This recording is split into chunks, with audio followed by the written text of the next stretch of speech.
आज की कहानी का शीर्षक है करण की कुकर्मी। एक समय की बात है, एक छोटे से गांव में मोहन और उसकी पत्नी राधा रहते थे। मोहन का स्वभाव बहुत ही सरल और दयालु था। उसकी 2 संतानें थी, एक लड़का और एक लड़की। दोनों पढ़ाई के लिए बाहर गए थे। मोहन की बहन की 2 संतानें थी, करण और वैशाली, जिन्हें मोहन और राधा बहुत प्यार करते थे। मोहन की बहन सुधा और बहनोई मुकेश अचानक एक दुर्घटना में चल बसे और करण और वैशाली अनाथ हो गए। मुकेश की माँ और रिश्तेदारों ने दोनों बच्चों को लावारिसों की तरह छोड़ दिया। सुधा और मुकेश जब जिंदा थे तब उन्होंने कभी भी मोहन और राधा के साथ अच्छा व्यवहार नहीं किया, पर फिर भी मोहन और राधा ने बिना किसी संकोच के बच्चों की बेकदरी को देखते हुए उन्हें अपने घर में पनाह दी और उन्हें अपने बच्चों की तरह पालने लगे। समय बीतता गया और करण और वैशाली बड़े हो गए। मोहन ने अपनी सारी संपत्ति और जमीन जायदाद उनके नाम कर दी ताकि वे भविष्य में सुरक्षित रहें। लेकिन जैसे जैसे वो बड़े हुए, उनके स्वभाव में बदलाव आने लगे। राहुल और रेखा को लगता था कि मोहन और राधा उनके लिए पर्याप्त नहीं कर रहे थे और वे और अधिक चाहते थे। एक दिन करण और वैशाली ने मोहन और राधा के साथ उनके हिस्से की संपत्ति को लेकर झगड़ा करना शुरू कर दिया।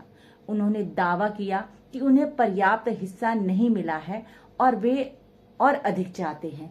मोहन और राधा ने समझाने की बहुत कोशिश की, लेकिन करण और वैशाली ने उनकी एक ना सुनी। स्थिति इतनी बिगड़ गई कि करण और वैशाली ने गुस्से में आकर अपने मामा मामी के साथ मारपीट करनी शुरू कर दी।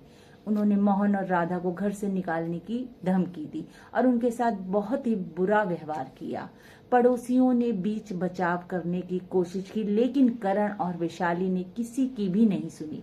मोहन और राधा को अपने ही घर से बाहर निकालना पड़ा। वे बहुत आहत और दुखी थे। गांव के लोगों ने इस अन्याय को देखा और करण और वैशाली की निंदा की। मोहन और राधा ने अपने गांव के मुखिया और कानूनी सहायता से न्याय की मांग की। मामला पंचायत में पहुंचा और पंचायत ने सभी तथ्यों और गवाहों को ध्यान में रखते हुए निर्णय लिया। पंचायत ने करण और वैशाली को उनके गलत कर्मों के लिए दंडित किया और मोहन और राधा की संपत्ति उन्हें वापस दिलाई। करण और वैशाली को अपने किए पर बहुत पछतावा हुआ, लेकिन तब तक बहुत देर हो चुकी थी। मोहन और राधा ने अपनी जिंदगी फिर से बसाई और गांव के लोगों के समर्थन से अपने पुराने घर में वापस आ गए। उन्होंने जीवन में कभी हार न मानने की सीख दी और दिखाया कि सच्चाई और न्याय की हमेशा जीत होती है। इस कहानी से यह सीखने को मिलता है कि लालच और स्वार्थ से इंसान केवल अपने रिश्तों को ही नहीं बल्कि अपनी आत्मा को भी खो देता है।